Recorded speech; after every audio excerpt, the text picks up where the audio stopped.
Extraordinary Life Stories is proudly sponsored by the Georgia Emerson Centre.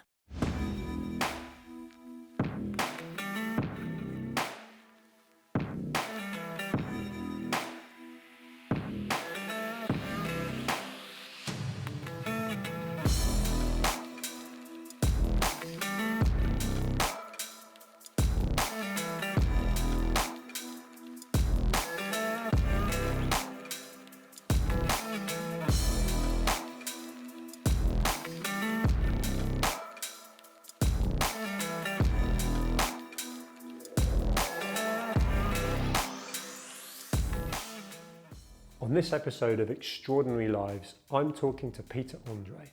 Peter is a global star, known for his successful music and television career, with numerous #1 hit singles, 2 #1 albums, and he's toured all over the world. I've always felt like I can multitask, but Peter is another level. From concerts and gigs, podcasts, TV and radio work, feature films and West End shows, his schedule is off the scale. And he's still clearly so motivated and enjoying it.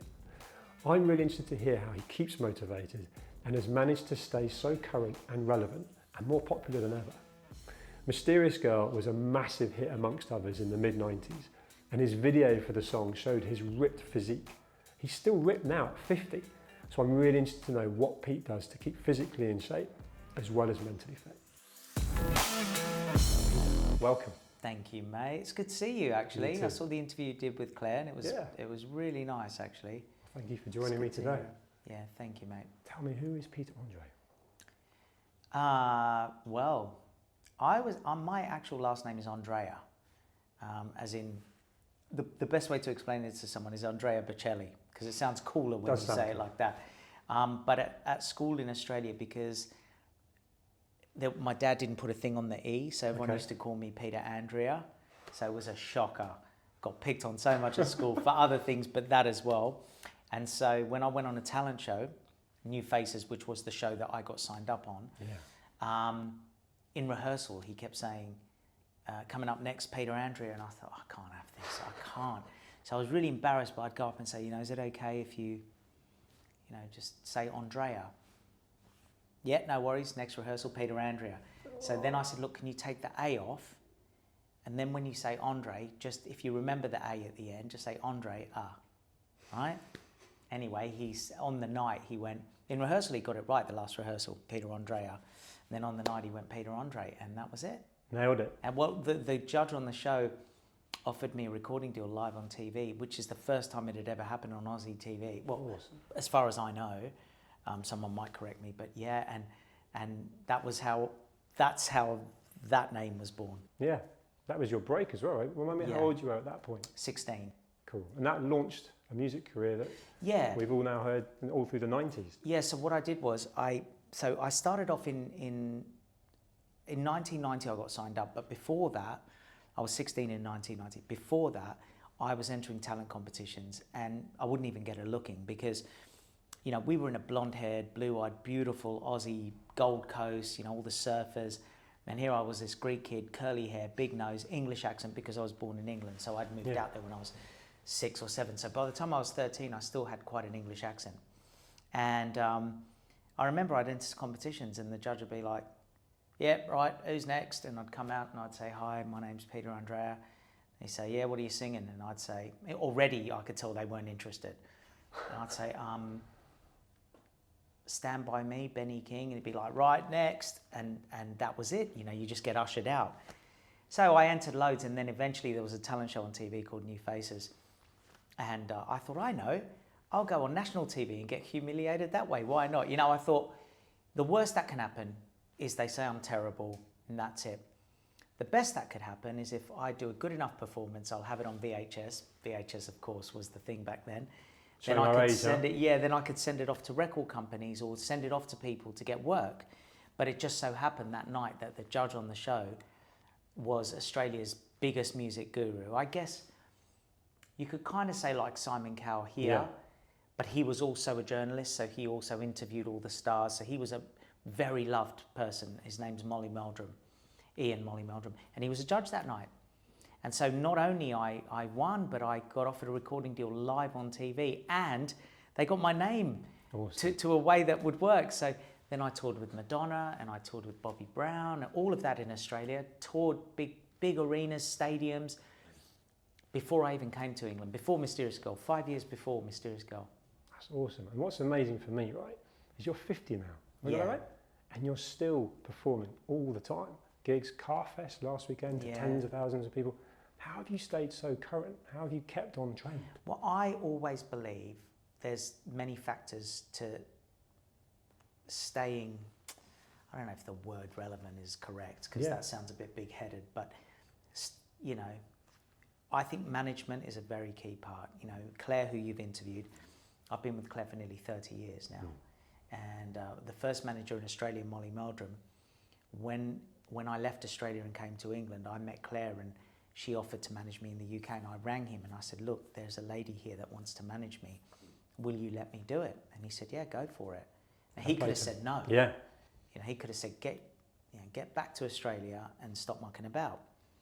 But he let me go, and it was really kind of him. Yeah. And so I met Claire, and she said to me, I'll tell you in answer to your question, she said to me, I want to manage you, I can make you a huge star in the UK, completely unknown here. And when we had our first #1, I remember I was so elated, you know. #1 in the UK was huge, it was a dream come true.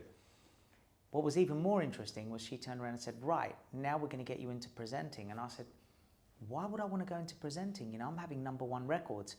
And she said, that's not going to last forever. She had the foresight to see that you need to be diverse. You need to diversify in this industry from back then. So I started presenting on the Big Breakfast and doing the outside broadcasting. Meantime, still having #1s. I mean, it was huge. Hosting the Smash Hits roadshows, which I was also performing at. Cool.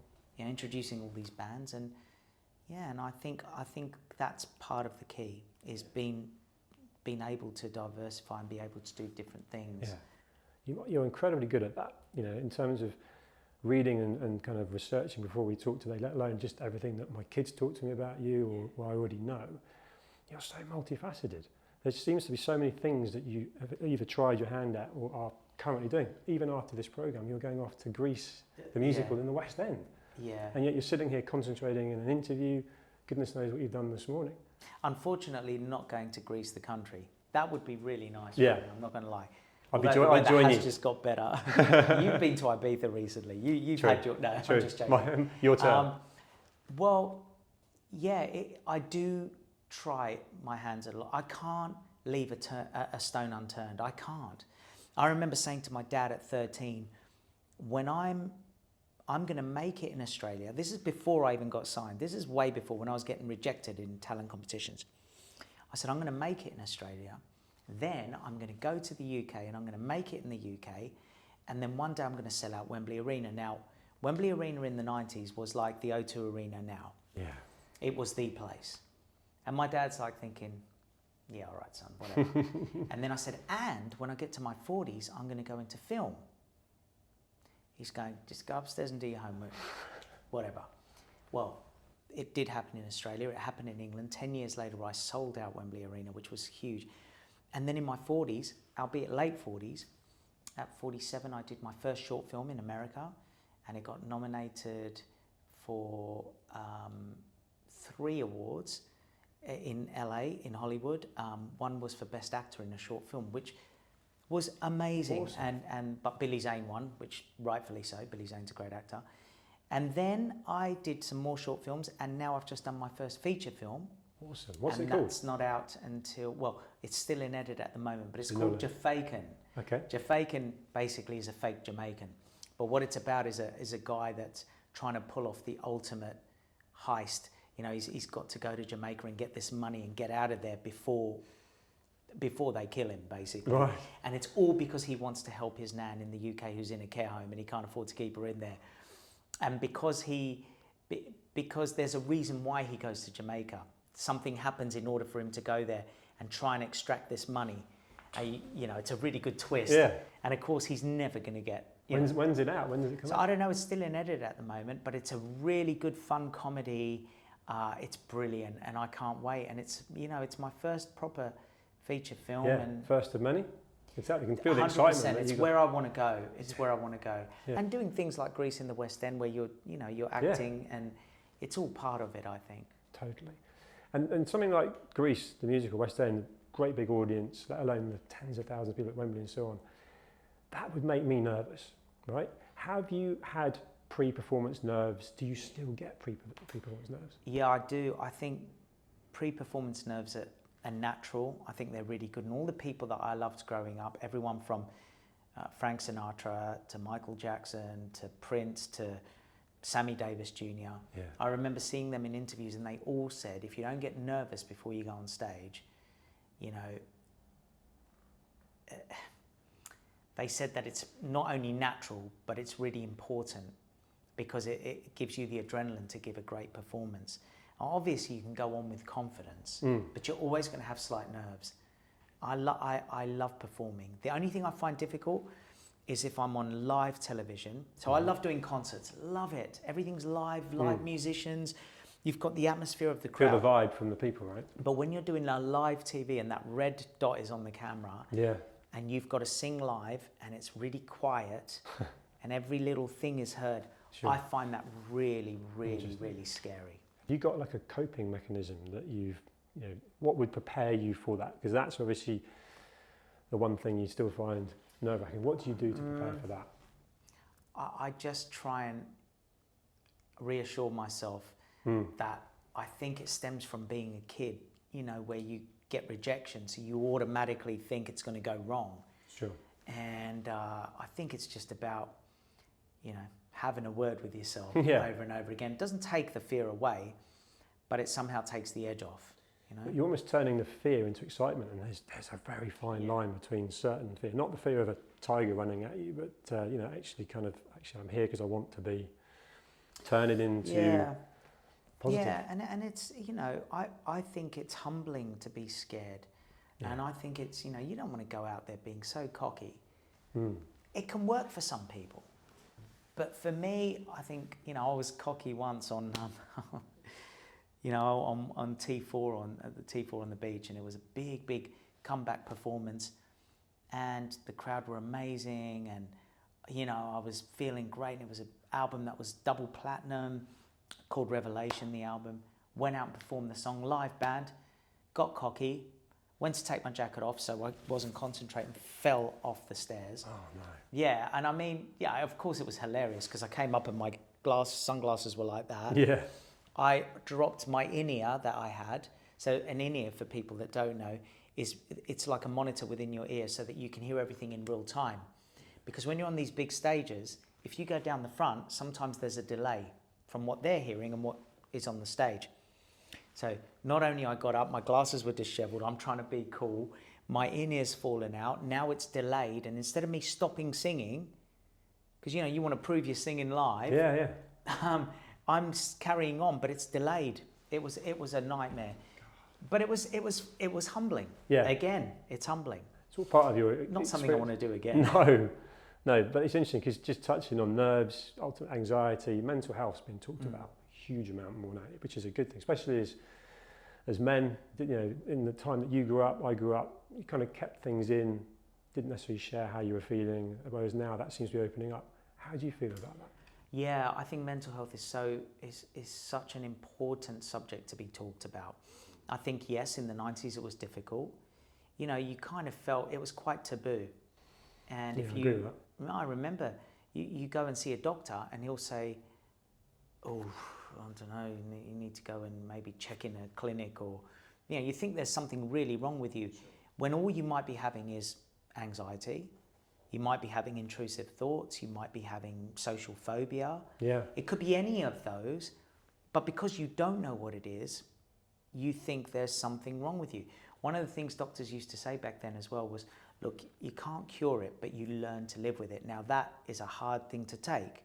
It's a hard pill to swallow, because what it means is you're broken. Yeah. That's how it feels. Doesn't mean they mean it in that way. Now fast forward 20, 30 years, people talk about it publicly on TV. There's amazing therapists that understand all facets of mental illness or mental health. And I went to many in the late 90s. I went to many psychiatrists, psychologists. I was on medication. And all of that stemmed from a lot of things that happened when I was younger with the bullying. But the bullying wasn't just kids laughing, you know. We got beaten to a pulp. I mean, me and my brothers copped it hard in Australia. And then as I got older and things took off and I was doing the tours, you know, a lot of guys, I've talked about this openly before, but where I got taken into in a nightclub, I was in a nightclub and a group of guys took me somewhere and had the knife to me, and like it freaked me out. Yeah. In fact, it put me off going to nightclubs again. Rightly so. And only 10 years later, I started going out again a little bit, and then I just thought it's not for me. But those things, they can bottle up, and then eventually it's like someone said, it's like a Coke bottle that's, you've shaken it and the lid's not quite on properly. It's at some point that lid's gonna come off. And so therapy and medication really helped me. I've always been open about that, and I think talking about it is so key, because some people won't agree with medication and some people won't agree with therapy. But in my experience, the medication helps you to be in the right place to be able to deal with the problem, you know, but then you have to deal with the problem. And in my case, that was therapy. Now, if I'd have just taken the medication, then when I stopped it, all I would have done was swept it under the carpet and it would have appeared in my face again, and sometimes even harder. Far worse, yeah. So the therapy was key for me, and I think now people can talk to people anonymously, they can do things over the phone. It's a different world. Men are talking about it more. I'm so happy to see this happening. Extraordinary Life Stories is proudly sponsored by the Georgia Emerson Centre. Introducing the Georgia Emerson Centre, where innovation meets health. If you are tired of waiting for a diagnosis or believe there should be other ways to treat your condition, the Georgia Emerson Centre could help you. We take a patient-first approach and offer the latest medications and technological advancements in private healthcare across a number of key areas, including but not limited to headaches, migraines and chronic pain, mental health conditions, addiction and ADHD diagnosis and treatment. We have an on-site lab for diagnostics to enable you to receive health assessments on your terms and in your timelines. From our state-of-the-art clinic in central London, our consultants want to help you improve your quality of life and access to affordable healthcare services. Take back control of your health at the Georgia Emerson Centre. Extraordinary Life Stories is proudly sponsored by the Georgia Emerson Centre. The other part, sort of mental side, physical. I can remember a mysterious girl, right? You were ripped. You were in such good shape. You're 50 and you look absolutely amazing. What's your routine? What are you doing? Oh, no, but Says you. Well, thank you very much.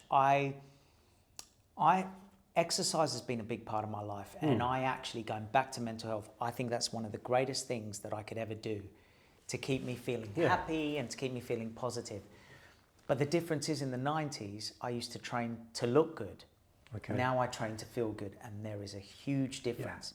Because the byproduct of looking good in the 90s was feeling good. The byproduct of feeling good now is that you may also look good or okay or whatever. I'm trying, you know. So you're doing it for the endorphins. You're doing it because I work out in the morning. Yeah. I literally wake up and it's the first thing I do. The gym kit's by the side of the bed, or my running kit. I don't go that hard. I have to have my espresso first. I need an hour. I need an hour of just not talking. If I don't do it, something else will get in the way. That's my problem. And then I don't do it. And then I'm annoyed with myself. And so actually, but let's see how long I manage that routine. But that's always been in your life. You've always kept fit. Always. And then when I thought, you know, who cares? Even when I stopped taking my shirt off and I stopped doing all that sort of stuff, that didn't change anything. Because then it was no longer about, you have to do this because you have to look a certain way. The feeling I got was what it was all about. And like I said, the byproducts are your mental health is better. You look, you know, again, I don't want to say, you know, you don't want to say you look good. You look how you want to look. Yeah. There you go. Yeah. It's one less thing to have to think about. Yeah. Feel good. Yeah. But how you look. It's amazing how the difference of why I trained then and why I trained now. I think you've articulated that really well. Yeah. There's a lot of things that you could look at through your career, your life, family that have been a success. How would you define success? 100% family. There is not even a question, because at the end of everything, if you can't fall back on the people that you absolutely love, you have nothing.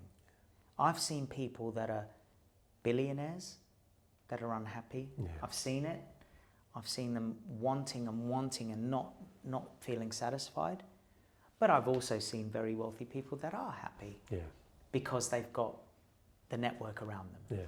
And for me, you know, I've got a great team work-wise that I rely on, and they're amazing. Yeah. But also I've got my wife and my kids, and they, it's easy to say that. It's a bit cliche to say it, but it's the truth.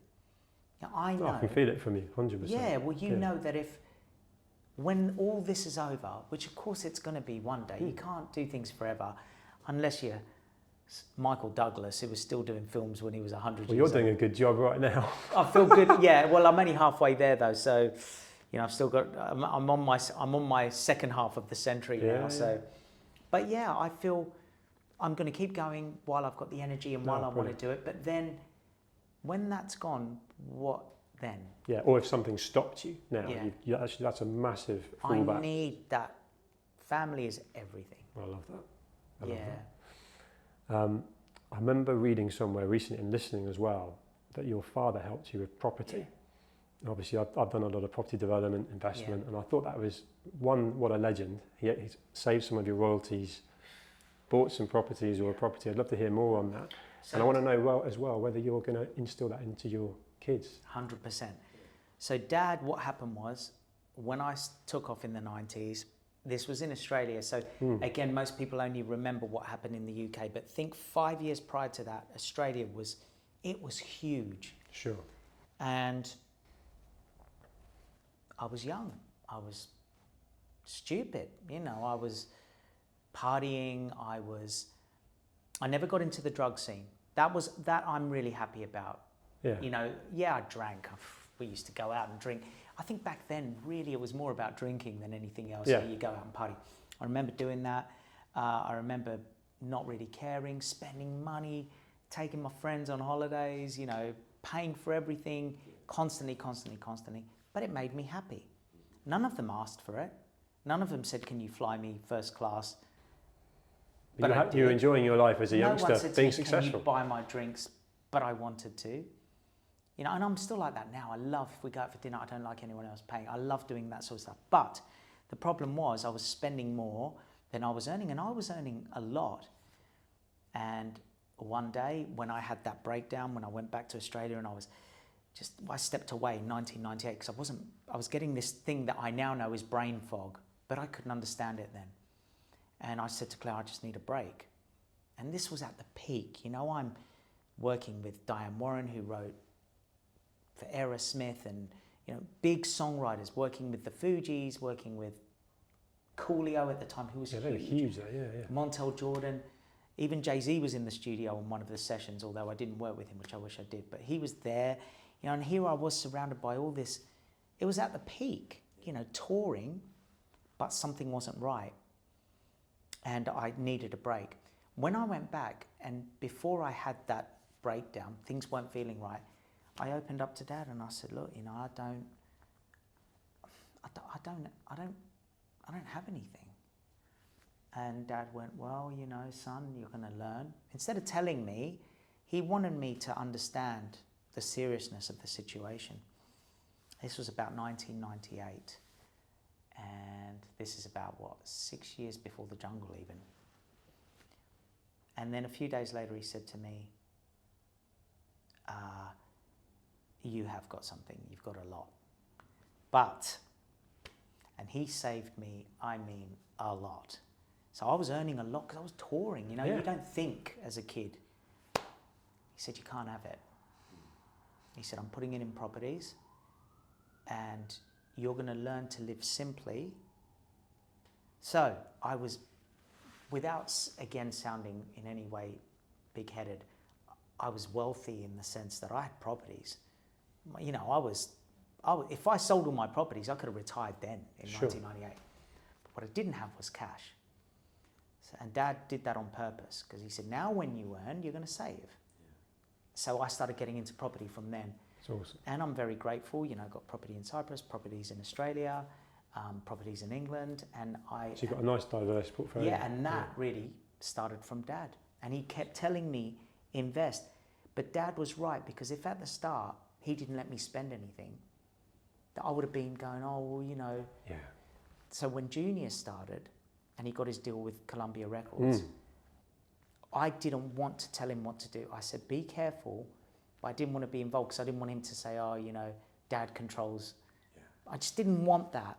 So then what happened was he learned a valuable lesson very quickly. And then when his second advance came in, he was like, oh, whoa. He was, you know, Ubers and friends. And I said, be careful. It goes just as it comes, you know. Yeah. So, but when you're young, you don't think like that. No, you know? No, I get that. Awesome what your dad did, though. My dad is my hero, you know. He's a good man. And my mum, of course. But Mum didn't want me to go in this industry. She was against it. He was supportive. I love that. There's the film you talked about, again, Greece after this, all the things that you're doing, goodness knows what next week is kind of bringing for you. But what have you not done yet that's on your list that you want to tick off? Film was definitely one of them, so that's great. I said to Claire, my manager, because this year I'm 50 and this year's 30 years in the music industry, because of that I said I want to do different things. One of the things I wanted to do was I wanted to somehow pay tribute to the artist that inspired me the most, which was the Jacksons, and Michael Jackson and the Jacksons. That happened. We got the National Philharmonic Orchestra were putting on a show called Symphonic Jackson. Awesome. And they invited me to go and sort of, you know, me and 3 others to do the whole set of the night at the Palladium. It was incredible. So basically, when you think of something, you just do it. So as the list is formed, you don't hang around. You're just getting on with it. You're working out, you're manifesting how you're going to make it happen. I think manifestation's a huge thing. The only thing I will say is it doesn't mean you're going to succeed hugely in all of them, but you will succeed in some way in all of them. It's a new experience, and you probably enjoyed it as well. Yeah, because, you know, I went on that cooking show and I was petrified, and I thought, I'm not even going to get through the first episode. Yeah. Why have I done this? What have I done? What have I done? And then I made it through to the final. That was by chance that that was lucky I got through that first episode, because the first dish I did wasn't great. Right. So I nearly went out in the first one, but once I got through, my remaining dishes ended up just really going well. But again, you might do some and it might not really work, but it doesn't matter. If you aim here, you might get here. Yep. But if you don't aim there and you aim here, you're never going to get there. No. I just really believe in manifestation and you know, laws of attraction. I do believe that. I believe that if you attract it to you, and stay positive. Don't sweat the negative. Don't sweat a lot of the small stuff. I can feel that resonating from you. There's so much energy. And again, I'm 50 years old and it's still totally focused on what's next. Got a few wrinkles though. Mate, you look great for it. I so appreciate you making time in a busy schedule to come and talk to me today. Thank you, mate. And awesome. You're great. As I said, I watched you with Claire and I loved the way that interview went. I thought it was just one of the night. I said to Claire, you know, it's the first time I really got to. I even got to know things about Claire I didn't know. You know, she's awesome. She's awesome, mate. And she said a lot about you as well. So thank you mate. So much. Thank you, Pete. Thank you. Extraordinary Life Stories is proudly sponsored by the Georgia Emerson Centre.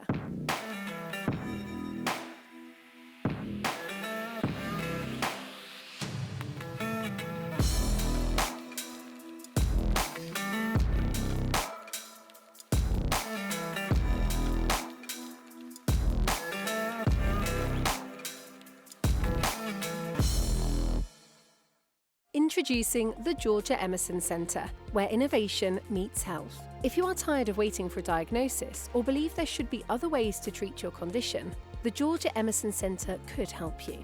We take a patient-first approach and offer the latest medications and technological advancements in private healthcare across a number of key areas, including but not limited to headaches, migraines and chronic pain, mental health conditions, addiction and ADHD diagnosis and treatment. We have an on-site lab for diagnostics to enable you to receive health assessments on your terms and in your timelines.